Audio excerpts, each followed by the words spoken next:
Well, good morning, everyone. So, are you ready to write a story with me? Have you got your pen and paper? And have you got your thinking caps on? Well, I hope you have. And if you haven't already, you can still download these from my website. Just pause this video, go and download it, and come back. But like I said earlier, if you haven't got a printer or you can't download it, don't worry. A pen and paper will work just as well. Now today, and over the course of this week, we are going to be coming up with some amazing ideas together.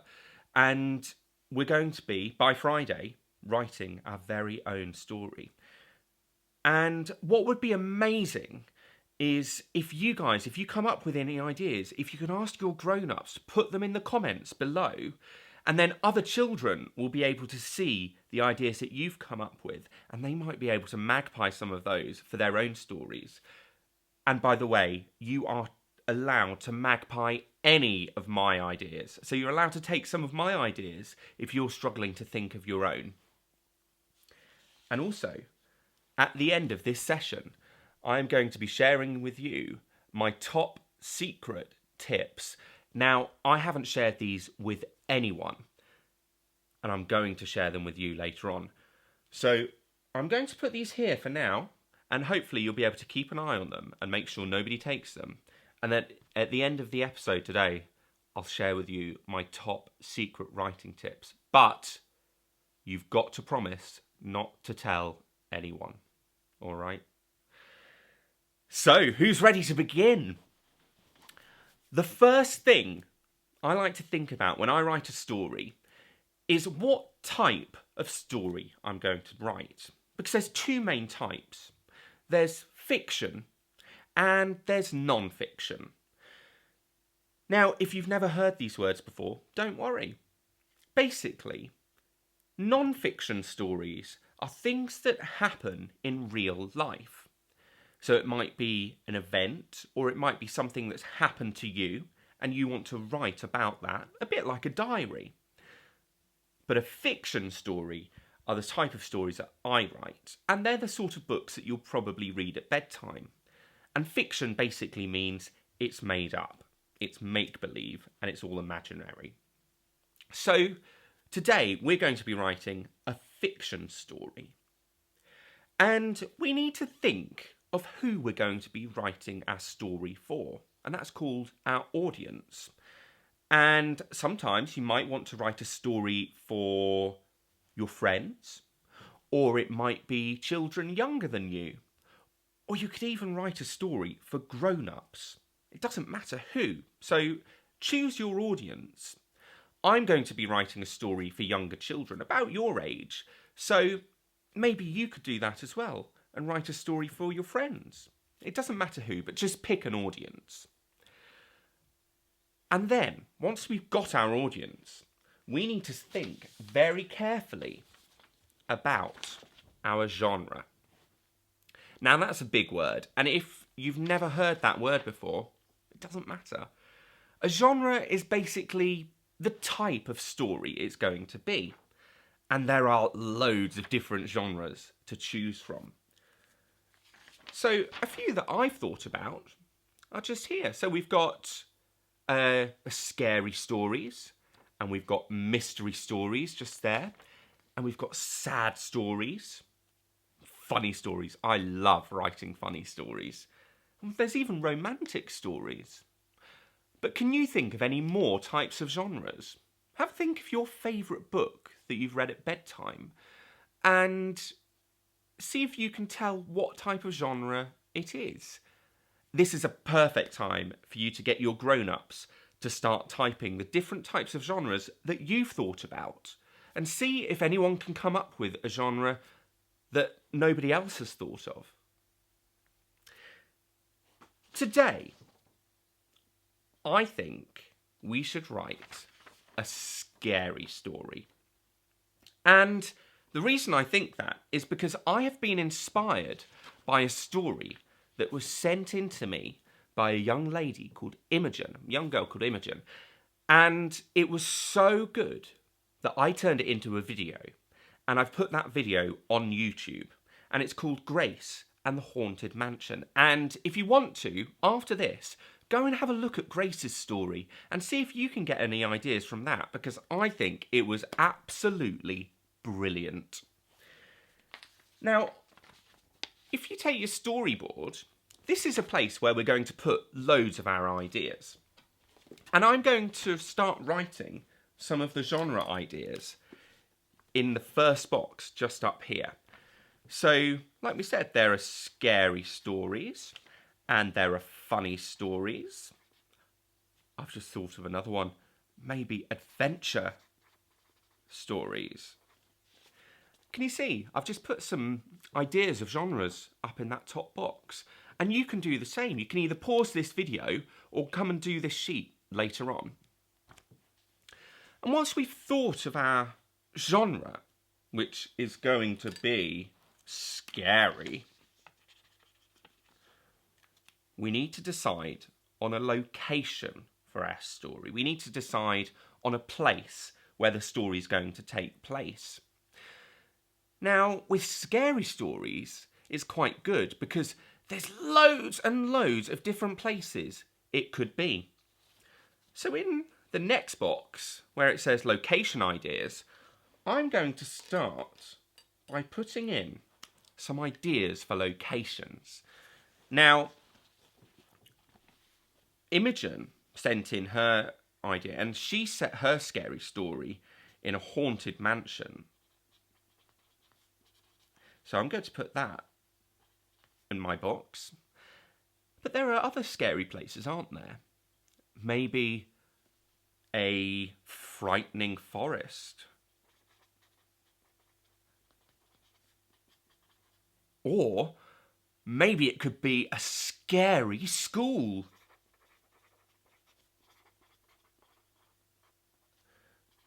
So I've put my ideas in this little box up there. And that's what you can do too. But you don't have to write your ideas down because you could just draw a picture. So you could draw a little picture of your location in there. And if you can only think of one, just put one. And you can even choose one of my locations. So you could choose a haunted mansion, a frightening forest, or a scary school. Now, I think I'm going to choose a haunted mansion for my location. Because I like the idea of a haunted house.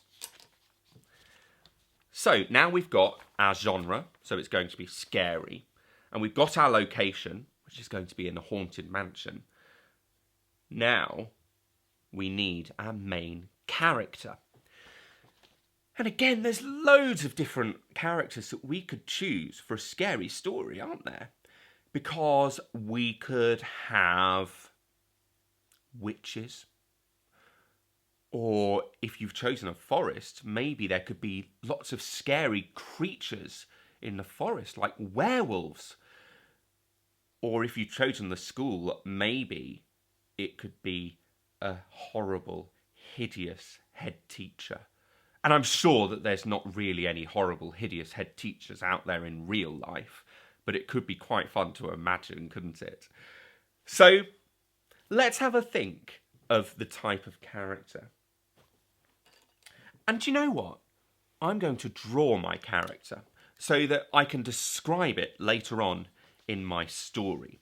So I'm going to draw a young man, a young boy, and I'm going to give him blue eyes and a smiley mouth, and I'm going to give him brown hair, spiky brown hair. And these are all great things that I'll be able to describe later on. And I think I'm going to call him Simon. So we've got Simon with blue eyes and brown hair. And I'm sure you can make your stories much better than mine. Your pictures much better than mine. But I'm doing it very quickly just to show you. And I don't think Simon is going to be a scary character. I think Simon's going to just be a normal character. So I'm going to draw a spooky ghost.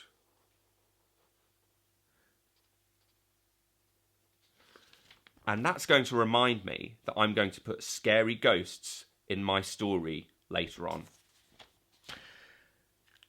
So this is a perfect time. If you've got a spooky character, get your grown-ups to write them in the comments below, because that will really help other children as well. So put your scary characters or your character ideas in the comments below. Now, I can't see what you're typing at the moment, so if anyone's typing the characters right now, I can't see the screen, so do keep doing it if you are. Now, we're not going to worry about the other 3 boxes today, because we've got loads of ideas to think about right here. And I think it's time to start writing our story. So I'm going to use my other bit of paper, which says my story, and the box at the top says the beginning. And this is a top tip for the grown-ups, for the mums and dads and anyone who might be helping. Don't worry about making it neat, because when we're writing a story, we've got already a lot of things to think about. We're already thinking about the genre and the location and the characters and what's going to be in the story. And if we've got to think about making it all neat and tidy as well, that can be really difficult. So don't worry about making mistakes, because we're going to go back and we're going to fix all of those mistakes later on. And trust me, I make loads of mistakes, and that's okay. So, how should we start our story? Now, we need to remember our audience, and we need to remember the genre. So I'm writing a scary story for children. So I'm going to start once upon a time. Actually, that's not a very good opening, is it? It's a bit boring, that. And I think that would be a really good opening for maybe a fairy tale or something like that. But I don't think it's a very good opening sentence for my scary story, and I think it might be a bit boring to read. So I'm going to cross that out. And I think we should use clunk. The front door creaked open as Simon's dad opened it for the very first time. That's a much more exciting opening than Once Upon a Time, because I think it grabs the attention of the reader from the very first word. See if you can think of a more interesting opening than Once Upon a Time.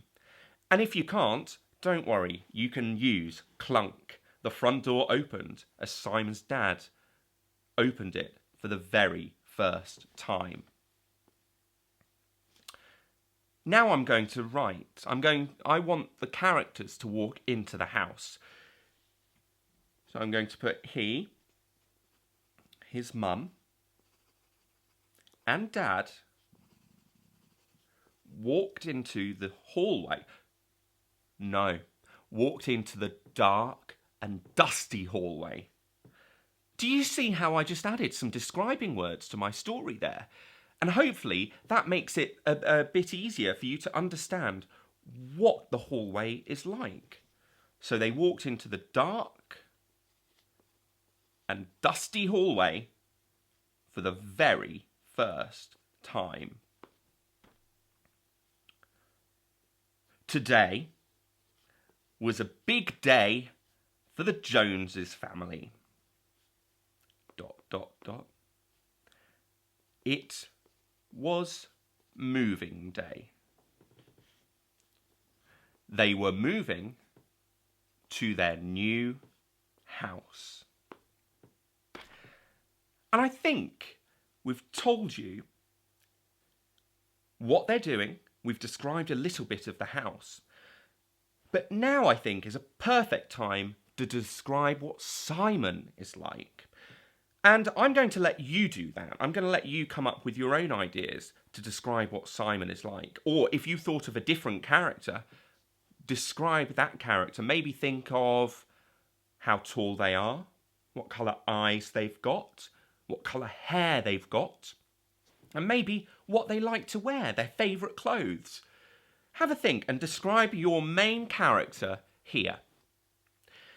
Now, after you've done that, we're going to stop today, and I'm going to come back tomorrow and we're going to be writing the middle of your story. But I'm going to stop there because I think you've got a load of amazing ideas to go away and start writing. And hopefully I've given you enough inspiration to start your amazing stories today. Now, if you've got any questions from today's session, put them in the comments and I will try my best to answer them all.